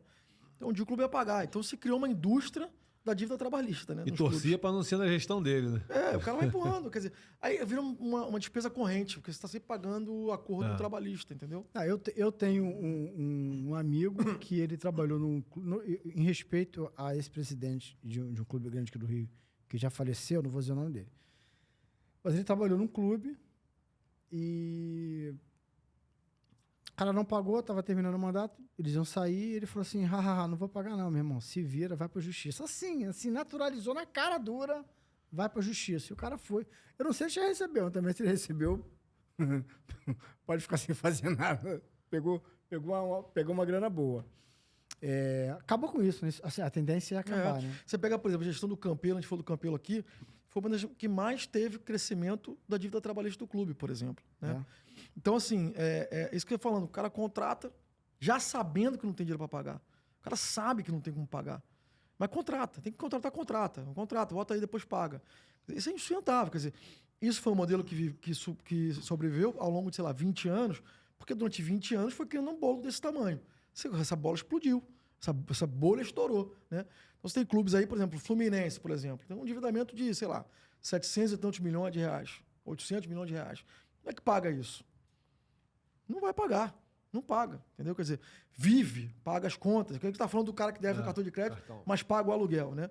Então, assim, paga tudo em dia, conseguiu lá organizar o fluxo de caixa, né? E conseguiu cumprir os compromissos de curto prazo, então, salário, não sei o que, tal, luz e tal, aquilo que o Vasco já não conseguia fazer. Mas a dívida, ou seja, o bolo que tem que ser pago, né? Cara, tá ali. Alguém tem que resolver esse problema do clube, né? Como é que alguém cresce com uma dívida desse tamanho? A dívida é como se fosse uma âncora, né? Aquela cara que anda com uma bola de ferro pendurada na perna. Como é que esse cara corre? Não consegue correr. Então, como é que você dá capacidade desse clube crescer sem isso? O que vai acontecer? Que clubes novos vão surgir? Vamos supor que isso não aconteça, todos os clubes grandes fiquem em associação e como estão. Vai acontecer que clubes novos vão surgir, como o Bragantino, por exemplo, o Red Bull Bragantino, com um modelo de gestão muito mais eficiente, né, com as contas pagas, com um orçamento dentro de uma realidade, qualquer que seja, mas é a realidade dele, né? Cobrando dos seus atletas que paguem em dia, tem uma gestão competente, tem entrega com estrutura e tal, cobrando resultado. Esse resultado vai vir, aparece, e esse cara acaba performando melhor do que os clubes tradicionais. Entendeu? Que vai acontecer isso se nada mudar, né? E os clubes tradicionais vão cada vez ficando mais para trás, porque a capacidade desses clubes de investir é nenhuma. Então, com o tempo, isso vai acontecendo e acontecer. E de não virar. E os clubes que não tiveram investimento não vão conseguir investir. Por que o Vasco não conseguiu fazer um putas no CT, por exemplo? Por causa disso, porque devia ter feito lá atrás. Se tivesse feito lá antes da dívida virar o que era, por exemplo, se tivesse feito lá em 99 o CT, o Vasco teria um puta CT. E aí teria uma estrutura para trabalhar hoje, né? Foi um grande problema nosso, quer dizer, as escolhas foram mal feitas. Então, naquele momento, se tivesse investido em estrutura, hoje vai estar em crise, mas estaria com uma puta estrutura rodando. Como outros clubes, como por exemplo o Cruzeiro, né? Tá lá com a Toca da Raposa, uma puta estrutura, entendeu? Ou a Cidade do Galo, uma puta estrutura. Quer dizer, clubes que estavam endividados, mas tinham estrutura. Você recupera um clube desse melhor do que um clube sem estrutura nenhuma. Esse é um ponto e os clubes endividados não vão conseguir investir. Você acredita, por exemplo, não falando mais do Vasco, mas você deu o exemplo do Atlético, que criou uma estrutura de estádio, de CT, de tudo, e a dívida cresceu. Você acredita que se o Flamengo entrar nessa onda do estádio, vai para o mesmo caminho, ou tem a estrutura que precisa para ter? A dimensão é diferente, né? O Flamengo tem uma dimensão, o Atlético tem outra. Mas o Atlético é um bom exemplo, né, desse caso, né? A dívida foi endividou, mas foi uma dívida boa. Eu vejo dessa forma, tá? Quer dizer, porque você quer dizer assim, você endividou um clube para melhorar a estrutura, para fazer um projeto desportivo vencedor, afinal de contas, conseguiu recuperar o time desportivamente falando, e no final essa dívida foi equacionada a partir da estruturação de uma SAF e da venda dessa SAF para os investidores que, em troca, se comprometeram em sanar essa dívida, assumiram essa dívida. Então, quer dizer, isso é um exemplo positivo. Legal. Você tem hoje um clube que está numa SAF, mas tem um puto no estádio, né? Novo, 0 quilômetro. Tem uma estrutura de treinamento, deve ser uma das melhores...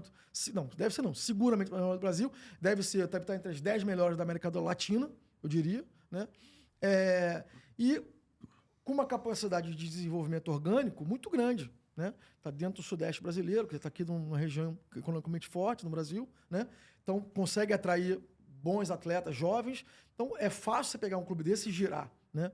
Com um projeto novo de formação de atletas, por exemplo, e fazer desse clube um clube formador para vender e ter título, né? Então, é um projeto de sucesso, né?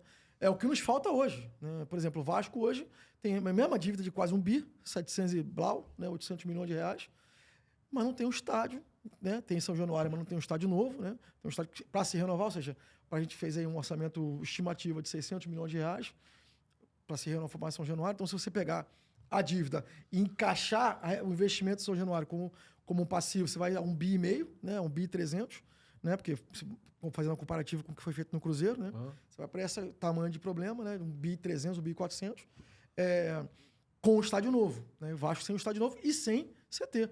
O que o Vasco tem aqui em Jacarepaguá aqui é sei lá, um conjunto de campos com um conjunto de containers. É isso que o Vasco tem. Né? Não, tá longe de ser um centro de treinamento, mas muito longe de ser um centro de treinamento que foi feito com a torcida, de passagem, com doação da torcida, diga-se de passagem, né? Que foi feito muito além, muito aquém do que um clube como o Vasco deveria ter. Ô, Júlio, eu não sei se vai doer o coração de Vossa Excelência com o que eu vou perguntar agora, mas como é que você vê a gestão do Flamengo? É uma gestão que é perigosa, né? No aspecto de que começa a trazer, começa a ter um modelo parecido com o que levou o Flamengo para o Flamengo que teve no passado, né? Eu acho que, não gosto de falar do clube dos outros, eu tenho muito cuidado em falar nisso, né? Mas, assim, eu vi lá atrás a gestão do Bandeira como uma gestão muito cuidadosa, né? Muito seletiva, muito diligente, minuciosa, com custo, né? Muito conservadora, né? Com custo. E isso levou o Flamengo ao patamar que acabou chegando hoje, né? Conseguiu sair daquele buraco. E o que eu vejo hoje é o contrário, mas eu tenho muito pouca informação. Então, eu estou falando aqui do que eu vejo em geral. Quer dizer, não sou um seguidor, não. Né? Posso falar assim em geral, como posso falar do Botafogo, né? Como posso falar do Fluminense, que são gestões aqui dos clubes do Rio. Né? Que eu vejo que são clubes que começam a desenhar uma recuperação, como o Botafogo, por exemplo, lá com a SAF do Botafogo. Você vê, por exemplo, né? Se você olhar as SAFs no Brasil hoje, Bahia e Botafogo, eu vejo como exemplos positivos, né? Do ponto de vista desportivo. Né? Você pega ali dois grupos ou duas pessoas que têm ligação com o esporte, né? A diferença que faz. Né? A presença aí não importa se ou não é controverso, né? Muita gente acha que o Textor é controverso ou não, acho que ele está defendendo o interesse dele, tá certo. Mas a presença ali do dono, né? Faz diferença. Né? Faz diferença na cobrança, faz diferença na participação de quem está presente, no compromisso de quem está presente. Né? Por quê? Porque ele sabe que o esporte é isso. Né? É muito parecido. Tem um outro filme legal pra caramba, que é sobre. Não me lembro o nome agora, mas se eu não me engano, esse é na Amazon Prime. Sobre os Lakers. Chama Lakers não sei o quê. Né? É a história do Lakers. Né? E mostra isso. E isso é assim também no basquete americano. Você tem o dono do time, e o dono do time está presente ali. Né? Dentro de campo, ele torce, ele participa, ele entra no vestiário, dá esporro e tal. E ele tem uma gestão profissional. Tem gestão profissional, contratado e tal. Por que isso? E eu falo sempre, o esporte, você tem que usar ferramentas empresariais. Mas você não pode tratar como uma empresa, Não pode tratar o esporte como uma empresa. Você tem que usar ferramentas empresariais encaixadas no esporte. Sim. Entendeu? Sim. Agora, você tratar o esporte com empresa não tem nada a ver, porque são diametralmente opostos. Sim. Na empresa você tem a frieza do negócio. Tem muita paixão. No esporte é o contrário. Você bota uma boleiragem é o calor da precisa... paixão, É o calor da paixão, é o contrário. Então são coisas que não são muito... Agora, as ferramentas, sim, elas são plenamente utilizáveis, são úteis e são, pelo contrário, são fundamentais para que a coisa funcione. Entendeu? No futebol americano, na NBA, é assim. Entendeu? E esse filme mostra isso. E o Textor faz um pouco esse papel. Está ali presente, entendeu? Participando dentro desse modelo. O presidente lá do supermercado BH, agora me esqueci o nome dele, vai ter um papel parecido. É cruzeirense, Vai estar ali, meu irmão. Não só é meu dinheiro que está aqui, é a minha paixão, é meu amor, é meu carinho, meu coração que está aqui. Eles criam uma relação também com... É outra história, Sim. Então, essa relação de paixão, de proximidade do universo do futebol e tal, que eu acho que falta ao nosso sócio hoje. Que é o grande... Hoje não, tá? Eu falo isso desde lá atrás. Quem quiser buscar aí os podcasts de 2021, as entrevistas de 2021 e 2020, vai ver o que eu falei. Né? Então, eu continuo falando a mesma coisa. Né? Sou a favor da Vasco SAF 100% e vou defender nosso negócio. É hoje como São Januário, para mim. Como Calabouço, como a sede náutica da Lagoa. Novo? Hã? Não tem um papo de um estádio novo do Vasco? Tem o papo do estádio novo, foi um projeto que o Jorge Salgado, aí dando mérito ao Jorge Salgado, né? E ao Osório, que foram os que lideraram esse projeto na gestão passada. colocaram de pé, né? Tiveram aí a competência de colocar de pé esse projeto, conseguiu negociar com a prefeitura a aprovação de uma legislação que pudesse ter um Vasco podendo ter condições de arrecadar recursos a partir do potencial construtivo de São Januário. Basicamente é você vender o céu, né? Ou seja, aquilo que você pode verticalizar naquela zona. A legislação que vai ser aprovada agora, que o Jorge e o Cabeto negociaram com o Eduardo no último mandato, aqui, essa legislação permitisse que esse céu, ou seja, o que São Vasco pudesse verticalizar ali, fosse transformado em metros quadrados e vendido para uma incorporadora que quiser subir um prédio onde hoje não pode. Mas a lei vai permitir, entendeu? Então isso gera valor. Então isso foi um grande ganho e eu acho que aí sim, depois da aprovação dessa lei, que o Eduardo se comprometeu em votar, eu acho que aí sim a gente tem chance de ter um estádio novo. Estádio para quantas pessoas? Acho que são 48 mil, se eu não me engano. Já tem um estádio para competições internacionais. Né? E aí sim, a gente transforma naquela região. Naquela região ali. E dá né? para... No terreno todo. Dá para revitalizar, dá para... a gente espera que a prefeitura ajude na revitalização do entorno, né? Porque o acesso ali é muito difícil. Você sabe bem como é que é. Sim. Mas assim, por exemplo, o Engenhão tem mesmo problema hoje. Se você andar ali no entorno do Engenhão, é uma rua pequena, fica um inferno de gente ali. A minha dúvida, quando eu falei revitalização... tem a questão da revitalização também. Agora tem... O acesso, né? Você conhece São Januário melhor do que eu, mas eu cobri Vasco muitos anos. Isso. Então, na época que se treinava em São Januário. Então, eu vivia anos indo todo dia pro Vasco, São Januário. A estrutura do estádio, do local, você... Claro, tem coisas ali que vão ser mantidas, né? Que foram... Se eu não me engano, o projeto Agora, mantém só o parque aquático, na verdade. E acho que também a capela. A fachada não foi tombada? A fachada também fica. A fachada fica. Mas todo o resto vai pro chão. Vai pro chão? E sobe um complexo novo. E você acredita que vai... Sim. Hoje é perfeitamente possível. Aprovada a legislação do potencial construtivo, não tem por que não fazer. Vai ter aí 600 milhões de reais no bolso. Seria para quando isso? A legislação para esse ano. Né? Aí eu diria que, pela minha experiência de obra, eu diria que é uma obra para 4 anos de obra. 4, 5 anos de obra. Quer dizer, obra em si, 2 anos e meio, 3, né? Mas até colocar de pé, contratar, fazer contratações, negociar contrato de construção, isso tudo leva meses para acontecer, né? Não é uma coisa que você faz de um dia para a noite. E que benefício vai trazer para o Vasco? Todos os benefícios, né? Você tem primeiro tem um ativo de primeira linha, né? Então o Vasco, só o fato de você poder receber seu torcedor com dignidade é um puta de um grande ativo. Porque a história do Vasco, assim, rivalidade à parte. Porque a raiz, assim, Sim. Tem gente... Eu tenho um amigo que ele fala assim, cara, eu adoro o jogo em São Januário. É longe, eu moro na Zona Sul, uma merda pra chegar, pra sair. Mas eu adoro ir pra São Januário. Eu também gosto. Eu acho que é uma coisa que deveria ser mantida, assim.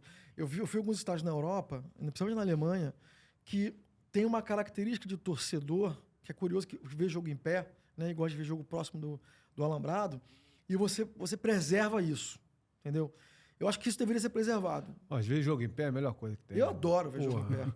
Não dá pra ficar sentado, não. Né? Eu odeio ficar sentado. Então, assim, a maioria da torcida, principalmente a popular, eu me acostumei vendo jogo em pé, gosta de ver jogo em pé, né? Não gosta de ver jogo sentado. Então, eu acho que tem que ser um estádio que represente os valores nossos, né? Que esse valor do popular. O Vasco é um clube... Eu sempre digo, o Vasco é, de fato, um clube popular, né? Se você olhar o Vasco como... Se você olhar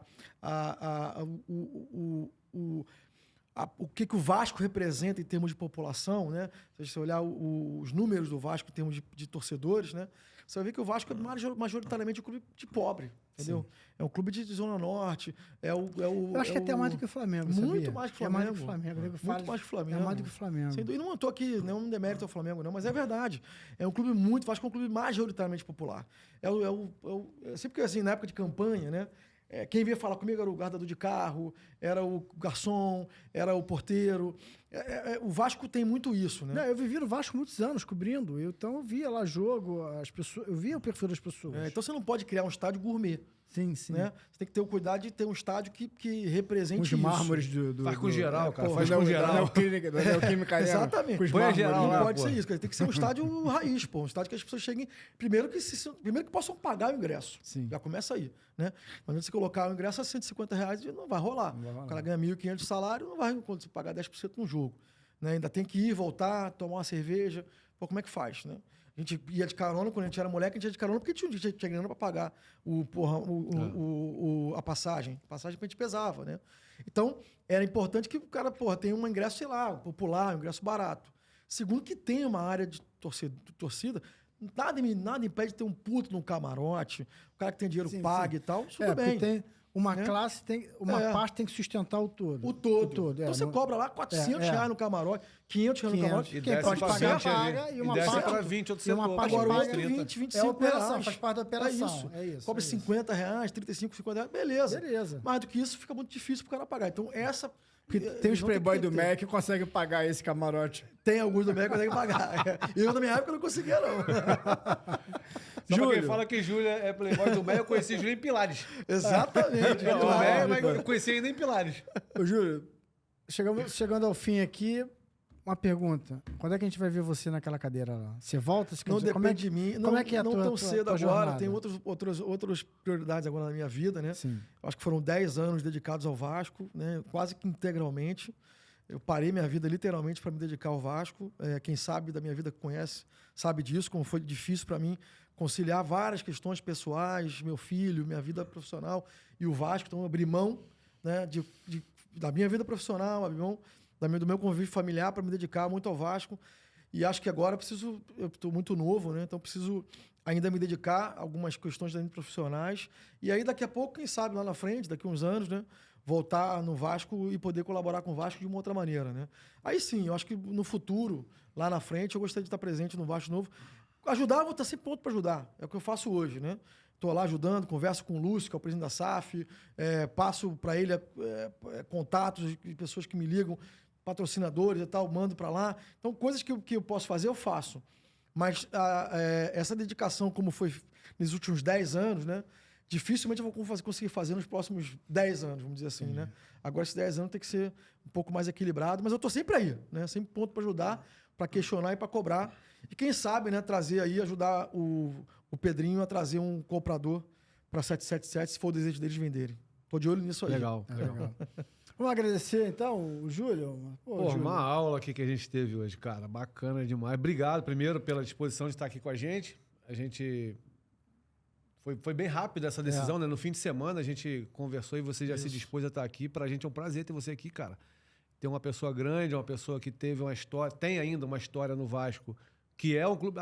fique claro isso, cara. O Vasco é imenso. É um clube grande e merece que essa chave vire e que ele volte a brilhar aqui. Isso. Flamenguista aqui, a gente... Lógico, num Flamengo e Vasco eu não vou torcer pro Vasco. Pode ser que eu não torça, inclusive, contra outros times. Mas assim, eu torço pro Vasco continuar sendo grande sempre. Claro. Ainda é. E vai continuar sendo. Beleza, obrigado, e pessoas Marcelo. como você fazem isso aí, cara. Obrigado. Eu agradeço muito a minha participação, ao Hilton e a Marcelo pelo convite.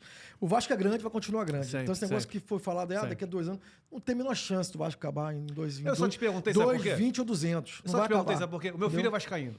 Não vai acabar. Aí ele falou, pai, o Vasco vai acabar? Meu filho é vascaíno e Sampaio Correia. Meio a meio. Tem isso. E o Flamengo, meu filho é Vasco e Sampaio Correia. Mas tudo bem. Isso, Mas assim, será que acaba, pai? De repente a dúvida que ele tem em casa é a dúvida que um monte de gente Sem tem. dúvida, Quando ouve sem isso dúvida. na mídia, então corre risco Sem de dúvida. acabar. Qual time que eu vou torcer? Não, cara, a gente quer ouvir. Eu já imaginava que a resposta não seria essa.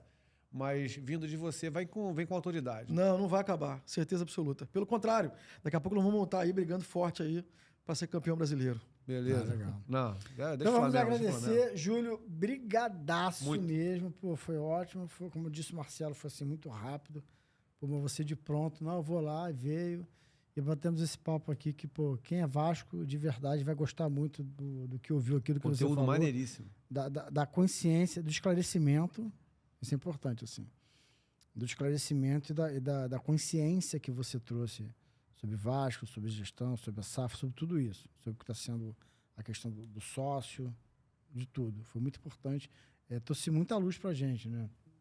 Muita coisa.